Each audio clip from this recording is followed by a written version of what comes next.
So I want to have this conversation about this market crash that is supposedly inevitably coming because I keep seeing people talking about, oh yeah, this market's going to crash because of XYZ.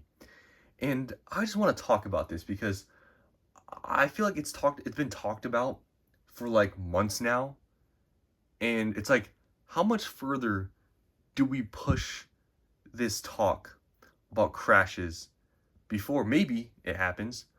But like, why is it consistently being talked about? And will it actually ever happen? That's what I want to talk about here. So we're just gonna sit in this corner, just admire the you know cardboard here, and just talk about this. So I've seen, I guess, different sorts of talks about market crashes.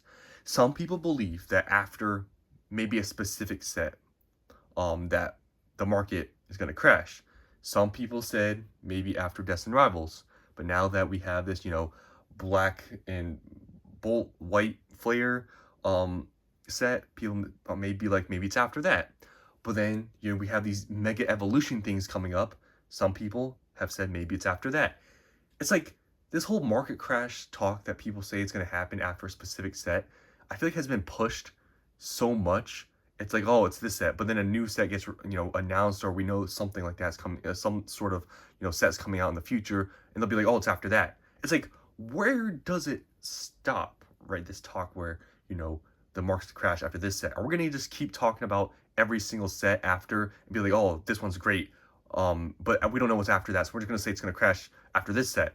But then we get news about this set that's gonna come out after it, and then we're like, oh, it's good too. It's like I feel like the whole argument there is like kind of also like, in my opinion, kind of I just don't understand that sort of reasoning, saying that the market's gonna crash just because a specific set.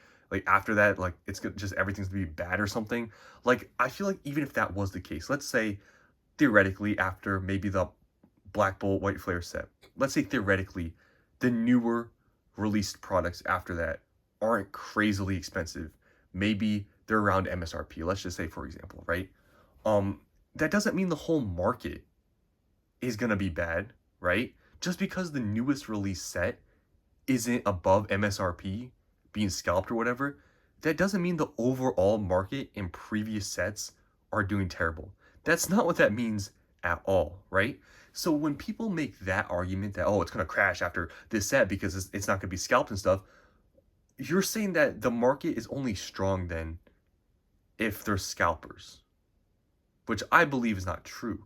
I believe when there's scalpers, that means the market and the demand is extremely strong. But you don't need to have newly released sets be like double or triple MSRP and be scalped to say that the market's super strong. And then if it's not, then the market's crashing. Like that's where I don't really agree with that sort of statement that the market's going to crash after the fact of a set, of a new release set that isn't extremely expensive. I don't think that's really the best argument. You could argue that you'll see pullback in maybe sales and crazy hype and stuff because it may be a newly released set, somewhat of a letdown. You could say maybe Journey Together, right? And we saw the market sort of cool down after Journey Together. You could say that's like an argument to be made. But to say the market's going to crash because a newly released set isn't super crazily hyped up and expensive or something, I don't really agree with that statement, right? But I guess besides the argument with the market crashing after a specific set, there's also, I guess, other arguments being made that this market is going to crash because of reprints. Now, reprints and stuff have been talked about a lot more, and Pokemon has announced, more reprints recently, and seemingly, they're doing something about it.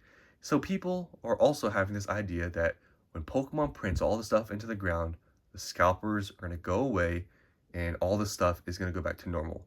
Now, we don't know if that's going to happen or not because obviously the market's different. They made that statement and they seemingly are doing something about it. So it could be true, right? That they, print everything in the ground and the market crashes because scalper can't make money and everyone dumps everything. That's possible, but how likely is that to happen? And let's say they do print that stuff, right? A lot of it. And let's say they print it still in a very strong market. I mean, prices could drop, but they could also go up pretty quickly, right? And I feel like that argument that they're going to print so much that stuff could go back, you know, I guess MSRP or below, it can apply, I feel like, maybe to some sets. Let's say Journey Together, right? Journey Together, if they printed the heck out of that set, I could see it going MSRP or below because guess what? Right now it's at like $205 for a booster box. If they printed the heck out of that, I think we could see it. But a set like Prismatic here, which we have, sitting here, I don't think a set like Prismatic will really ever get to that point. And I guess an example of that situation of a set that's expensive, that never got back to MSRP really, Evolving Skies. Now, people will try to say Shining Fates. What else? Shining Fates. What other specialty set got printed in the ground? Celebrations kind of got printed. I guess you can also maybe argue like Chilling Reign, and I feel like I'm missing something. I know it's not only Shining Fates. What other set got printed into the ground? Oh, Crown Zenith. You could argue maybe Prismatic is going to be like Crown Zenith, and because Crown Zenith was, it's a good set. You could say it's going to end up like that. But here's the difference in my opinion. Prismatic is so far more expensive than Crown Zenith and Shining Fates ever was. Like, none of those sets ever had a total set value of $7,000, $8,000. That was never a thing with any of those sets. So I feel like even if they did print Prismatic Evolutions pretty heavily, I don't think it'll ever get to the point where you see, let's say this was a normal ETB, right? I don't think you would ever really see these at $50 or less, which is MSRP. I just can't see it because how would it, I mean, prices of cards would have to drop drastically, right? But even let's say theoretically, the total set value right now is like, I think it's like 7,000, 7,400, something like that, right? Let's just keep it simple. Let's say it's 7,000.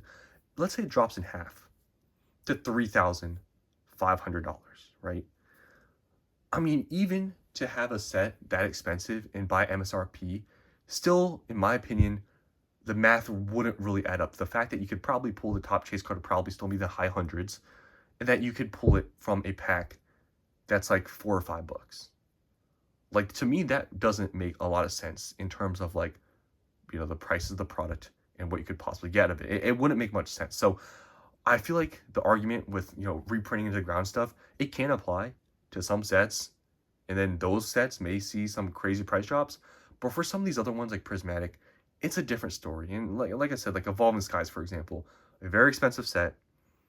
I mean, it's got reprinted a ton. A lot of packs showing up in tins, collection boxes, and even the booster boxes got reprinted, right? The prices never really ever dropped for the booster box. So I feel like this whole talk with the market, crashing, I just don't see also like what's the point in talking about market crashes. And I feel like the whole thing with market crashes also is objective, right? Like, what's considered a crash, right? I think a lot of these people using the word crash should be using the word like pullback or downturn, because the whole idea of a crash is like things across the board. Because when you're talking about a crash, you talk about like the overall sort of market, right? I mean, for the market to crash, like across the board, like everything would have to go down. And I honestly just don't really see that happening. Like, you're saying that all these products across the board are all going to go down maybe like 30 to 50%. Like, I feel like that would be considered a crash, and I just don't see that really being a thing. I feel like Pokemon is pretty strong overall. Yeah, right now maybe there is more demand than ever and things are maybe not going to be like this forever. Sure, I can agree with that. But to say there will be a crash, I just don't believe. And there's always new people coming into Pokemon. I mean, even still now, there's new people coming into Pokemon.